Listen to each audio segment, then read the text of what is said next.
Monday, November 10th, 2025, dawned quietly over Manhattan.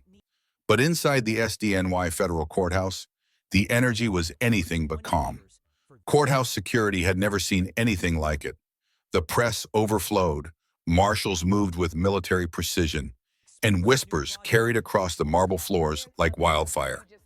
Cameras were banned, yet the world outside already knew something monumental was about to unfold. Sean Diddy Combs, once untouchable in the music industry, once a mogul with an empire stretching across music, fashion, and media, sat quietly in an orange prison jumpsuit. The man who commanded stadiums with a gesture, whose smile once lit up countless red carpets, now seemed small, vulnerable, and under siege. 3 days prior, Fort Dix prison officers had conducted a routine inspection and discovered something that would set off a chain reaction, shaking the nation. A half-filled plastic bottle of homemade alcohol hidden beneath Diddy's bunk. Lab tests confirmed it wasn't juice, it wasn't soda, it was fermented, potent, illegal alcohol. Word reached federal prosecutors within hours. What seemed minor for other inmates became a catastrophe for Diddy. Within the week, the court declared an emergency session. Monday was no ordinary day. It had transformed into a command center for crisis management, packed to the brim with journalists, legal teams, and marshals. Judge Aaron Subramanian entered, his expression taut with controlled anger. "This court does not play favorites," he declared, holding up the official violation report. This man was given a second chance, and he brewed his own destruction. The sound of the gavel echoed like a drumbeat over the courtroom, silencing whispers. Diddy's attorney, Mark Agnifilo, tried to intervene. "Your Honor, we must consider context." "Not yet," Subramanian interrupted sharply. "Let the full statement be presented." The warden of Fort Dix took the stand. Calm, precise, deadly serious, he outlined the events of Friday, November 7th. Officers smelled something unusual, investigated, and discovered the amber liquid under Diddy's bunk. The bottle was warm, the aroma unmistakable. Lab results confirmed ethanol, not soda. Murmurs swept the room. Diddy, the man whose life had been under scrutiny for decades, now faced evidence too clear to ignore. Prosecutor Cassie Venture rose, her expression a mix of vindication and authority. "Your Honor, this is more than a violation. This is defiance. This man promised rehabilitation. He mocked your mercy. Charm in public, chaos in private. The pattern is unmistakable." Every word landed like a hammer on the defense table. For a moment, Diddy leaned toward Agnifilo, whispering something no one could hear. His lips trembled. The man who had once exuded control and confidence now seemed hollow, exposed to the weight of his choices. Judge Subramanian tapped his pen against the bench. The silence stretched, thick and suffocating. Finally, in a voice that carried the weight of inevitable judgment, he stated, "If these findings are true, the sentence previously delivered no longer stands. The court will deliberate an upgrade in sentencing, effective immediately." Pandemonium quietly surged. Marshals stepped forward to maintain order. The evidence was undeniable. The bottle had been found. The rules had been broken. Diddy's second chance was gone. Reporters scribbled furiously, and outside, the world waited. Social media exploded in real time. Hashtags like hashtag Diddy life sentence and hashtag Fort Dix betrayal trending before the hearing even ended. The empire that once dominated headlines for music and power was now collapsing over a single act of defiance behind bars. Inside, the courtroom had become an arena. Every sound, the shuffle of papers, the tap of pens, the faint hum of fluorescent lights, echoed with tension. Diddy's hands trembled slightly on the table. The judge reviewed the violation report, circling the damning line. "Alcohol found inside inmate Combs' personal cell." Mark Agnifilo stood again, attempting to temper the court's fury. "Your Honor, there is no proof my client brewed or possessed this alcohol. With over 1,400 inmates and no surveillance footage, this could have been planted." Cassie Venture responded without hesitation. "Pressure doesn't create alcohol. Action does. Willpower does. Defiance does." The gavel hit, hard. The echo was not just a continuation of procedure, it was the beginning of the end for Diddy Combs. The man who once ruled stages, charts, and headlines now faced a reality stripped of celebrity, of influence, of control. Outside, the rain began to fall over Manhattan as helicopters circled overhead. Fans shouted, reporters yelled, and the empire of Diddy commies was slowly being erased, one ruling at a time. And for Diddy, the lesson was unavoidable. No one escapes the consequences of their choices. Before we dive into the next shocking developments, make sure you're subscribed and have notifications turned on. You won't want to miss what happens next. Now we want to hear from you. If you were in the judge's seat, how would you rule in Diddy's case? And what would be your reasoning? Share your thoughts in the comments below. Your opinion could spark the next big discussion. As the morning sun poured through the courthouse windows, the tension inside was palpable. Every seat in the SDNY courtroom was occupied. Reporters whispered into their recorders, lawyers shuffled papers nervously, and marshals stood rigid, watching the proceedings with disciplined precision. At the center of it all, Diddy commies remained seated, his orange jumpsuit swallowing the confidence he once carried effortlessly. The man who once commanded stadiums and headlines now seemed entirely exposed. Judge Aaron Subramanian began the session with a tone that carried both gravity and authority. This court has received evidence that calls into question prior assurances of compliance. Mr. Commies, your actions will be reviewed in full detail today. The judge's words, calm yet precise, struck the room like a warning bell. The warden of Fort Dix took the stand again. Calm, steady, precise, he outlined the findings from Friday's inspection. Your Honor, officers conducting a routine sweep noticed an unusual odor emanating from inmate Commies' cell. Beneath his bunk, a plastic bottle containing an amber liquid was discovered. Lab tests confirmed the presence of ethanol. This is fermented alcohol, homemade and potent. A murmur swept across the room. Diddy lowered his head. The aura of control he had long projected seemed to dissolve under the scrutiny of facts. Prosecutor Cassie Venture stepped forward with meticulous poise. She presented photos of the sealed bottle, lab reports, and witness statements describing interactions within the recreation area, days before the bottle was discovered. One witness even claimed that Diddy had bragged about possessing something to take the edge off. Every piece of evidence added weight to a story that was unraveling faster than anyone could contain. Mark Agnafilo, Diddy's attorney, tried to maintain composure. Your Honor, there is no direct evidence proving that Mr. Commies created or knowingly possessed the alcohol. The bottle could have been planted, misidentified, or belonged to another inmate. He paused, searching the judge's expression for any hint of leniency. We ask for careful consideration before any conclusions are drawn. Judge Subramanian, unflinching, raised his hand to silence the room. Counsel, this court will evaluate the evidence, but it must recognize the severity of the violation. Rehabilitation requires compliance and honesty. Deliberate deceit, or even negligence that leads to lawbreaking, cannot be ignored. The courtroom seemed to shrink in the weight of the statement. Every observer, lawyer, reporter, guard, felt the magnitude of Diddy's predicament. He wasn't just facing punishment for breaking rules. He was confronting the collapse of a carefully curated public image. The warden's testimony continued. We conducted a full sweep of the unit. Only one cell contained alcohol. Only one seal was broken. That seal belonged to Mr. Commies. The liquid was warm, amber-colored, and tested positive for ethanol. This is documented and verified. The implications are serious. Cassie Venture leaned slightly forward, her voice firm. Your Honor, this is more than a simple rule violation. This demonstrates disregard for authority, defiance of the system, and a repeated pattern of behavior inconsistent with rehabilitation. Leniency was granted, trust extended, but the trust has been broken. Diddy shifted in his seat. For the first time, the weight of history pressed on him. He had spent decades mastering perception, controlling narratives, and shaping public opinion. Now, none of it mattered. His legacy, built over decades, was being dissected in real time before every journalist, every lawyer, every citizen watching through media updates. Judge Subramanian paused, pen hovering over the sentencing report. Mr. Commies, the court takes these matters extremely seriously. Actions, not promises, define the individual. Your prior assurances of rehabilitation will be weighed against this evidence. Outside the courthouse, news vans scrambled for position. Social media erupted.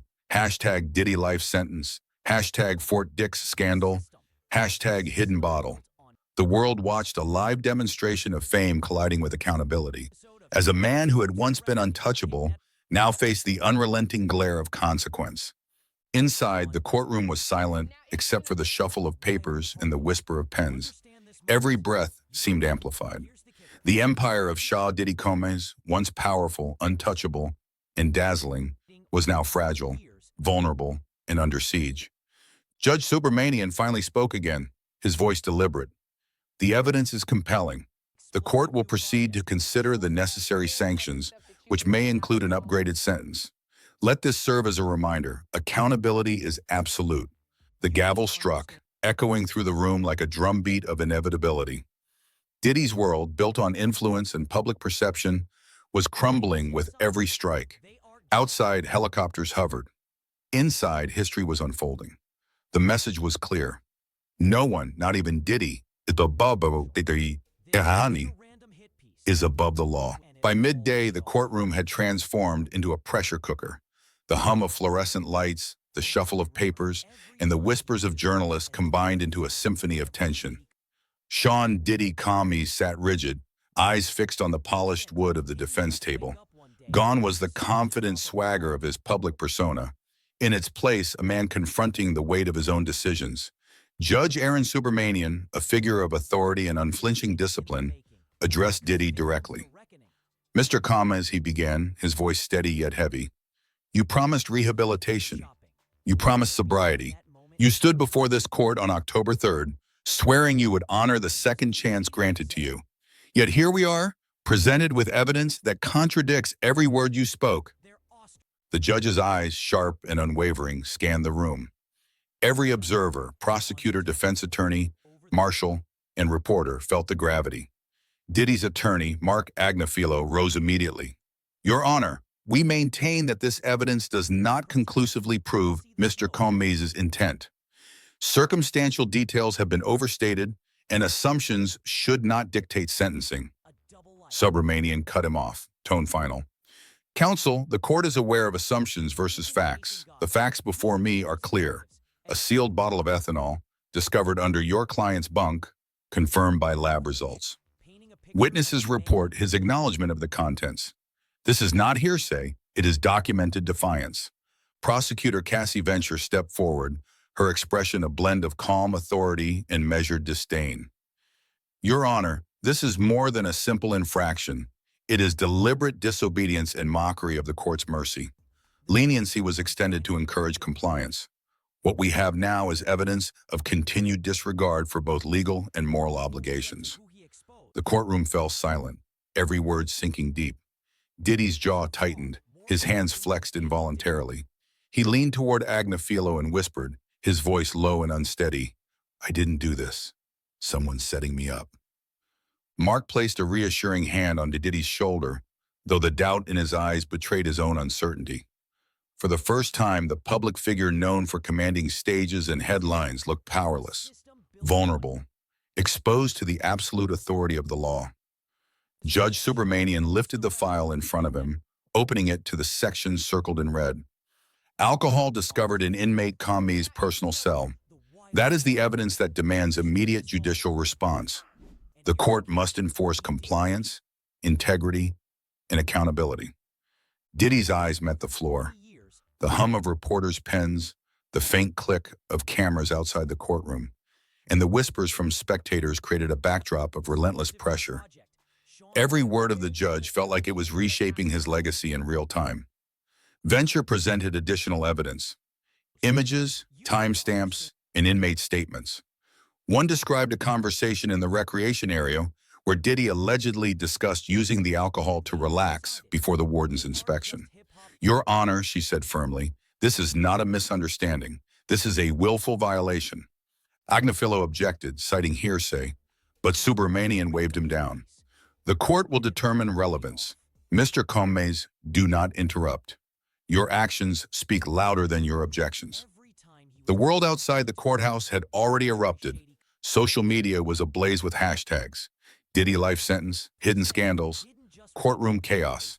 News vans broadcast live, reporting each nuance, each reaction. The public spectacle amplified the courtroom drama, turning legal procedure into a global event. Diddy sat frozen, processing the convergence of public judgment and legal scrutiny. For the first time, it was not music, awards, or business deals shaping his narrative. It was evidence, law, and public exposure. Judge Subramanian's tone softened slightly, but carried undeniable weight. Rehabilitation is only possible through transparency and compliance. Actions that undermine trust and flout regulations will be met with the full authority of this court. The gavel struck. Each hit a resonant reminder that status cannot shield one from consequence. As the courtroom prepared for the next phase of deliberation, Diddy's empire of influence and fame teetered precariously. Outside, helicopters hovered, fans and critics debated on live broadcasts, and the media began dissecting every past action, scandal, and decision of the embattled mogul. Inside, it was clear, the courtroom was no longer a place of procedure. It was an arena of morality, legacy, and accountability, where every choice, past and present, would define the fate of Sean Diddy Combs. The tension inside the SDNY courtroom had reached a fever pitch. Every eye in the chamber was fixed on Sean Diddy Combs, whose orange jumpsuit now seemed to make him smaller, almost invisible under the weight of scrutiny. The air was heavy with anticipation, each heartbeat echoing like a drumbeat of impending judgment. Judge Aaron Subramanian leaned forward, his hands clasped over the desk, eyes scanning the violation report one final time. "Mr. Combs," he said slowly, deliberately, "this court granted you leniency because it believed in your promise to reform. Today, that trust has been broken. The warden's testimony, the lab reports, and the corroborated inmate statements were undeniable. A half-filled bottle of fermented alcohol had been discovered under Diddy's bunk. Not soda, not juice, real alcohol. And it wasn't just the act. It was the deliberate concealment that struck the court." Mark Agnifilo rose to plead for consideration. "Your Honor, even if my client had access to the alcohol, this could have been an isolated incident. Mr. Combs has faced enormous pressure inside and outside these walls. We ask for measured judgment." Subramanian's gaze did not waver. "Counsel, measured judgment has been extended before. The system offered mercy, and it was met with deception. Mr. Combs, actions define a man, not excuses. Rehabilitation requires truth. Without it, there can be no reform." The courtroom was silent, save for the faint hum of reporters' recording devices. Diddy's hands were clenched tightly on the table, thumbs rubbing nervously, a rhythm of tension betraying his composed exterior. Even the marshals standing behind him appeared to lean in slightly, sensing the magnitude of what was about to be pronounced. Cassie Venture stepped forward for the final time, her tone calm but cutting. "Your Honor, this is not merely about alcohol. It is about integrity, accountability, and respect for the law. Leniency has limits. Trust has boundaries. When broken deliberately, the consequences must reflect the gravity of the offense." Judge Subramanian removed his glasses and studied Diddy closely. For a brief moment, there was a flicker of human acknowledgement, a recognition of the man behind the notoriety. But it vanished immediately, replaced by the resolute weight of justice. "Mr. Combs," he began, voice deliberate, "the court finds that the previous sentence, intended to allow rehabilitation, is no longer appropriate.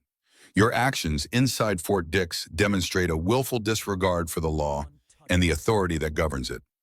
Diddy looked up briefly, eyes glassy, mouth slightly open as though searching for words that could undo the inevitability of the verdict. None came. The courtroom seemed to hold its breath. "The court hereby upgrades your sentence to life imprisonment without the possibility of parole, Subramanian declared. The gavel struck, echoing through the chamber like a final heartbeat, sealing the fate of a man once untouchable. Outside, news vans scrambled, social media exploded, and the world reacted in disbelief. Inside, the courtroom was frozen in a moment of raw consequence. The empire Sean Diddy Combs had built over decades collapsed under the weight of one concealed bottle and the truth it revealed. As marshals moved to escort him from the room, a collective realization settled over everyone present. This was not just a sentence. It was a historical reckoning, a reminder that fame cannot shield anyone from the consequences of their actions. The gavel struck one last time, echoing through the marble walls of the SDNY courtroom like a final drumbeat of judgment. Sean Diddy Commies remained motionless, eyes fixed on the polished wood of the defense table, the reality of life imprisonment settling over him like a heavy cloak. No flash, no applause, no entourage, just the stark truth of consequence. Marshals moved in, their steps deliberate, guiding him toward the exit. For the first time in decades, the man who had commanded stages, headlines, and billions of dollars walked with nothing but the authority of the law dictating his path. Reporters scribbled furiously, capturing every micro-expression, every sign of remorse or defiance. Outside, social media erupted instantly. Hashtag Diddy life sentence, hashtag hidden scandals, hashtag Fort Dix betrayal, trended globally. Judge Subramanian's voice still lingered in the minds of everyone present. Actions define a man, not promises. Today, the court affirms accountability above all else. The weight of those words resonated far beyond the courtroom, reaching the millions who had once celebrated Diddy's power, wealth, and influence. As Diddy was led away, even the spectators and media personnel felt a chill. This was more than a legal sentence. It was a cultural reckoning. The empire built on fame, charisma, and music was now reduced to headlines, court transcripts, and historical footnotes. For a fleeting moment, one could imagine the thoughts running through his mind. The concerts, the awards, the business deals, the millions of fans, gone, replaced by iron bars, fluorescent lights, and unyielding silence. His mother wept quietly in the gallery, a personal testament to the human cost of choices made and promises broken. And for those watching, one question lingered like a shadow over the proceedings. If you were the judge, would you have imposed the same sentence? The answer seemed obvious in the echo of the courtroom. Justice, after all, respects neither fame nor fortune. Diddy's walk to the holding area was solemn, a rhythm of inevitability. Outside, the world reacted. News anchors recapped every detail. Social feeds exploded with opinion, and debates ignited about accountability, celebrity, and morality. Inside, history had been written. Sean Diddy Commies, once untouchable, had faced the unrelenting force of law, and his empire had crumbled under the weight of truth. And in that silence, one undeniable lesson remained. No amount of fame, power, or wealth can shield anyone from the consequences of their actions.